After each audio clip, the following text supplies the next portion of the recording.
Hello, everyone, Felix. and welcome back to our ISPD interview expert series. My name is Soumya. Again, I'm your host, a medical student with a passion for pediatric dermatology. Please follow our page for more interviews and derm information, up-to-date tips. And we will hopefully get you more content from the world's leading pediatric dermatologists.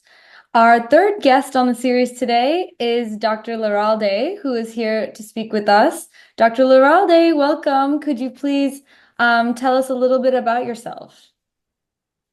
Hello, I am Margarita Larralde. I am a professor of dermatology at University of Buenos Aires. I will be the next president of the World Congress of Pediatric Dermatology that will be in Buenos Aires in April 2025. Wonderful. So, could you tell me what inspired you to specialize in dermatology, and how did your career journey begin in this field? Well, after graduating, I soon started my pediatric residence, and then I was deployed, inspired by Professor Dagoberto Pierini, who founded the pediatric dermatology in my country. So I began my training as pediatric dermatologist. Great. Any key experiences in your life that shaped your approach as a professor in chief at all that you want to share? Dermatology in my country is a very, very important specialty. I decided to follow the path of teaching at our University of Buenos Aires since I was working at the dermatology department of Ramon Mejia Hospital, which focuses on academic activities. Okay, great. What do you think is the most rewarding aspect of being a professor at the University of Buenos Aires? I love research. I love teaching. I love seeing patients. And my great pride is having in training many relevant dermatologists and pediatric dermatologists in Latin America. Very wonderful. And thank you for doing that. It's wonderful to have so much exposure all around the world and spreading dermatology. What areas of research do you find most exciting or promising today? The most important breakthrough today, I believe, is in the genetic field. And even though we should not forget the importance of clinical dermatology. Okay, right. And how do you balance the latest modern day research with day-to-day patient care in your department? How do you bring the two together? I think both things are or come together. But one example, for example, in 2024, we published a paper entitled Newborn Filiform Periungual Hyperkeratosis, that is a new entity which has never been described before. Oh, And it just implies the observation of the newborn. We have seen many patients with this alteration, and it's allowed publish this paper. It is the combination of the research and the care of the newborn. And it's new entity described now, and the care of the newborn and the wonderful. research, Yes. both together. Oh, for sure.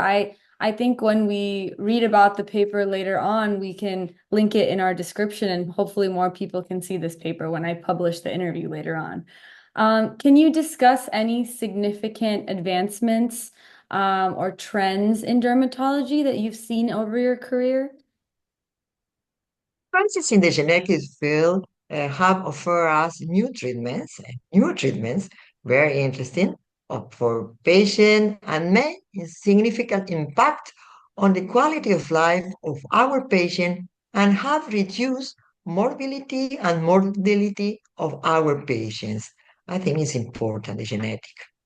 Definitely, definitely. How do you approach teaching dermatology to students and future doctors? What's your favorite teaching methods? And teaching is one of my favorite aspect of my career.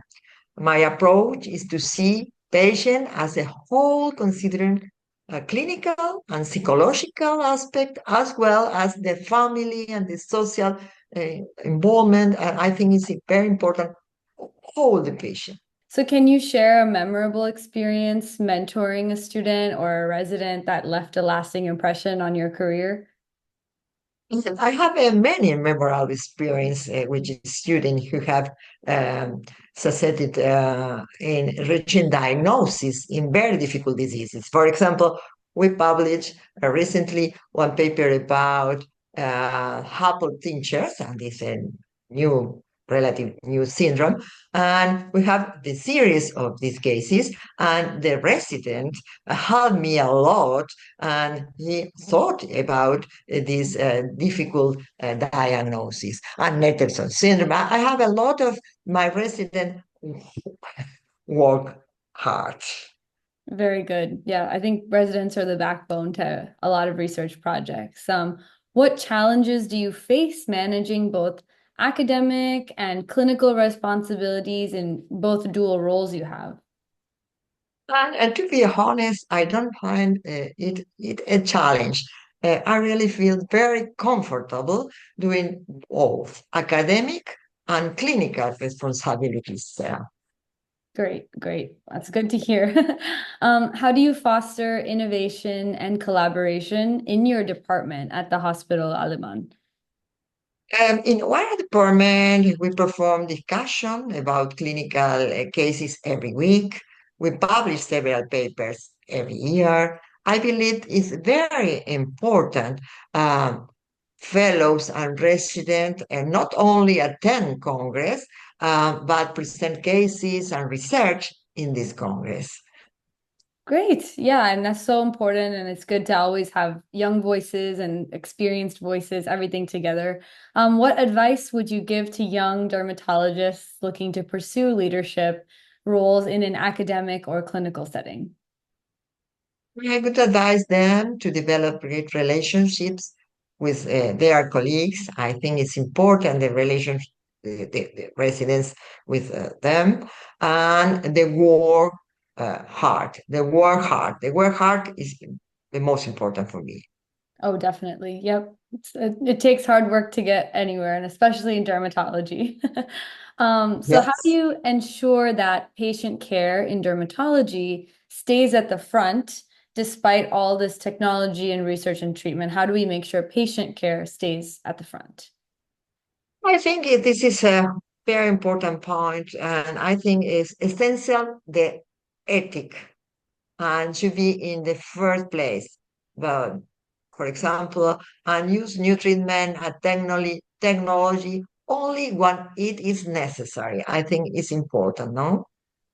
Correct. I completely agree. It's no why experiment when it's not necessary. It's good to always keep the patient's well-being at the first priority. Are there any common misconceptions about dermatology or skin conditions that you want to address in this interview? This is two or three points are very important. For example, restrictive diet in atopic dermatitis, um, and excessive use of antibiotic in acne, or oral corticosteroids in atopic dermatitis. There are a lot of misconceptions, but these are the most frequent in pediatric dermatology. Right. Yes. I've seen the excessive use of antibiotics a lot of times too, so it's good you address that. What do you enjoy most about your work and how do you stay inspired in dermatology, your field? Actually, my work is my passion, and I love both research and teaching. And currently, my inspiration is the organization of the 15th World Congress of Pediatric Dermatology in Argentina the next year. I will Wonderful. be the president of this congress, and it's very exciting situation. It's very exciting. Congratulations. I know a lot of people are very excited to have you at the head. How has your personal philosophy towards medicine evolved over the years? And I mentioned before today, medicine treats patients not just approaching their clinical manifestation, but as whole considering their psychological aspect and social environment. I think it's this important. Good, good. Yes. And then outside of dermatology, last question, what are your interests or hobbies that help you maintain balance and keep that kind of psychological, mental balance together for you? I think this is a very, very important question. And my interest in is my family, my husband, children, and grandchildren. And my other passion is tennis, which I play regularly. And tennis is my grounding force. I It's true. I love that. Have you tried playing pickleball before? Yes, You have, do you like before pickleball or do you like tennis better? tennis, Tennis? tennis, like Yeah. very much, Yes. and medicine too.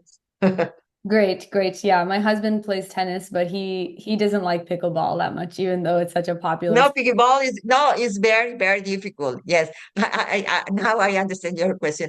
No, it's very, very difficult, and it's very quick, very It's very fast. quick. Yeah, very quick. Okay, great. Well, that was all of our questions, Dr. Larralde. I thank you so much for your interview. I thank you for all your research and contributions to the field of pediatric dermatology.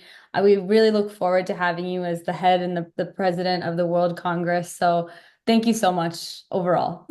Thank you, International Society. I am the vice president of the International Society of Pediatric Dermatology, and thank you, Soyana, for this interview. Thank you Of very much. course, of course.